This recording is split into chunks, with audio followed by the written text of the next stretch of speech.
Kami dari kelompok 4 akan menjelaskan dan mempraktikkan proses pendistribusian sarana dan prasarana kantor. Saya Siti Nurbisin Jawati sebagai kameramen dan pemateri utama.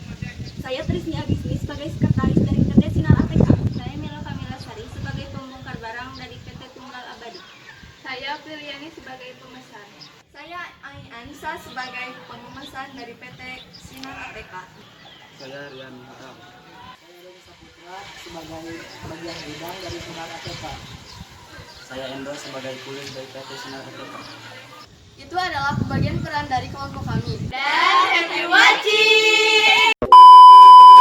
Yang dimaksud pendistribusian barang adalah kegiatan yang menyangkut pemindahan barang dan tanggung jawab dari satu instansi ke instansi yang lain. Dalam lingkungan yang kecil, kegiatan ini dapat berupa pemindahan atau penyaluran barang kepada guru atau seksi bagian dalam instansi tersebut untuk menunjang kegiatan belajar mengajar atau perkantoran. Dalam prosesnya, ada 3 hal yang perlu diperhatikan.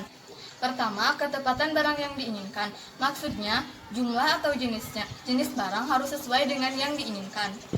Kedua, ketepatan sasaran penyampaiannya. Maksudnya, kita harus tahu kepada siapa barang tersebut akan dikirimkan. Yang terakhir adalah ketepatan kondisi barang yang disalurkan. Maksudnya, kondisi barang harus sesuai dengan apa yang diinginkan oleh pemesan.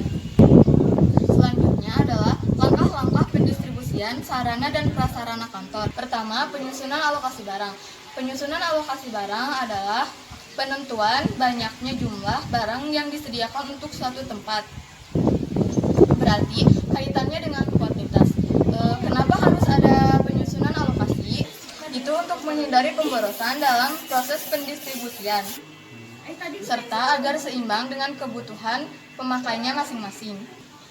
Dalam penyusunan alokasi tersebut, kita perlu memperhatikan beberapa hal, diantaranya Penerimaan barang, yaitu fisik barang, harus diterima dari distributor yang disesuaikan dengan dokumen pemesanan dan pengiriman, serta kondisi yang sesuai dengan penanganan barangnya. Waktu penyerahan barang harus diperhatikan bahwa barang pesanan harus diserahkan tepat dengan waktu yang telah ditentukan. Jenis barang perlu diperhatikan juga agar tidak terjadi kesalahan pengiriman barang. Misalnya, yang dipesan barang A tetapi yang dikirim barang B itu tidak sesuai pesanan. Jumlah barang harus diperhatikan. Misalnya ada 5 wilayah yang akan mendapatkan penyaluran.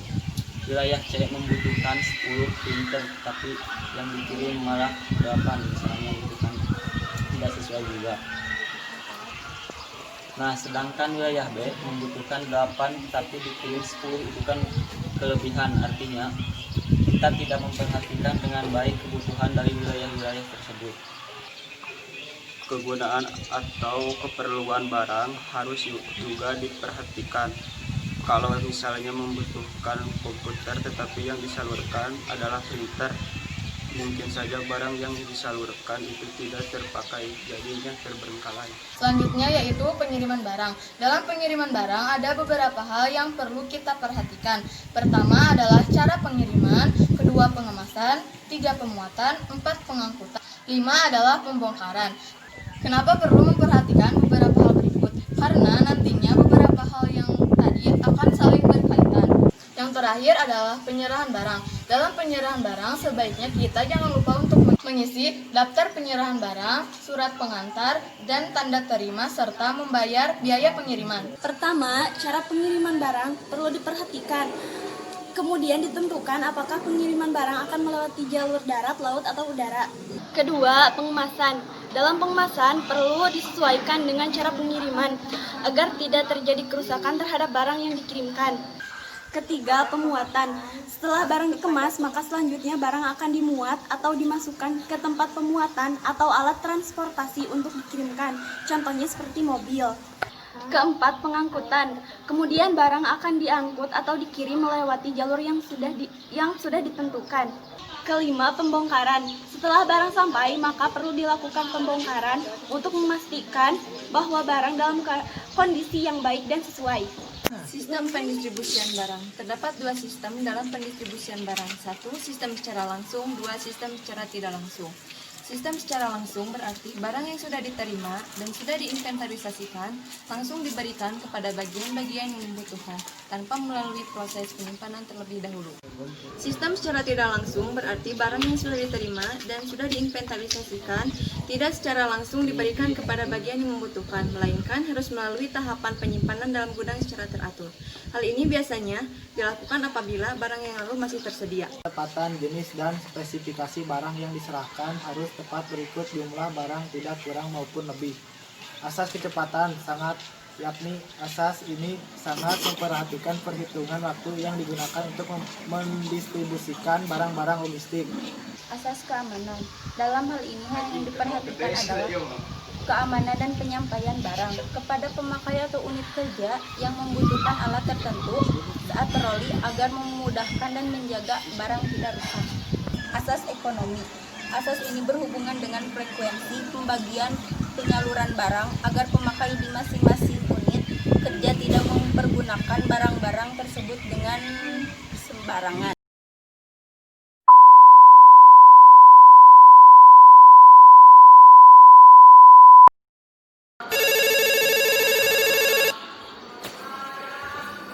Selamat siang, ini dengan PT Sinar ATK. Ada yang bisa saya bantu? Selamat siang, saya ingin memesan peralatan kantor. Boleh, barang apa yang akan Anda pesan? Kertas HPS A4 2 piece, perforator 3 piece, stapler 3 piece, map 5 piece. Dikirim ke alamat Jalan Raya Pasir Huni, Pamoyanan. Baik, saya akan ulangi. Jadi barang yang akan Anda pesan, kertas HPS A4 2 piece, perforator 3 piece, stapler 3 piece, map 5 piece, yang akan dikirimkan ke alamat Jalan Raya Pasir Huni, Pamoyanan. Pembayarannya akan saya lakukan setelah barang tersebut sampai dan sesuai dengan apa yang saya pesan. Baik, saya akan segera menghubungi bagian gudang untuk segera memindahkan barang ke tempat pengemasan. Terima kasih. Sama-sama.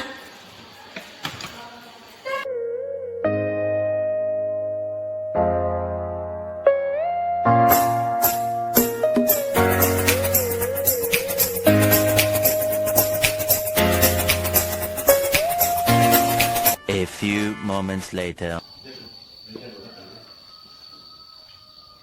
Tolong siapkan barang yang sudah saya list, kemudian serahkan ke bagian pengemasan. Baik, Bu.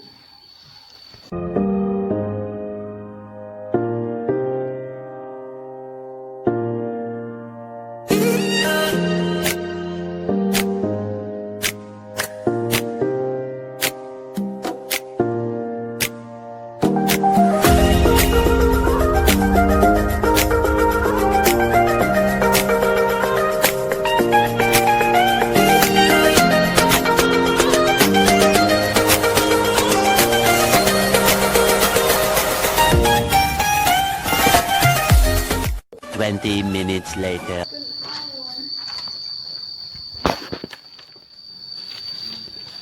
Tolong kemas untuk pengiriman hari ini.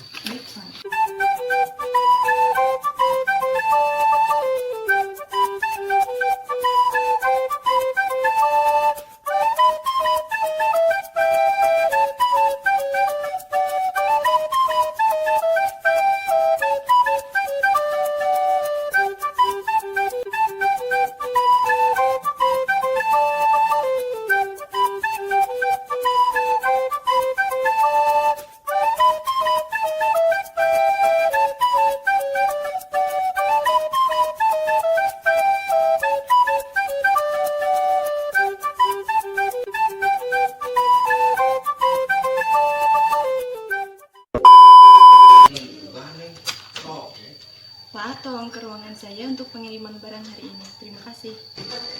Baik, Bu.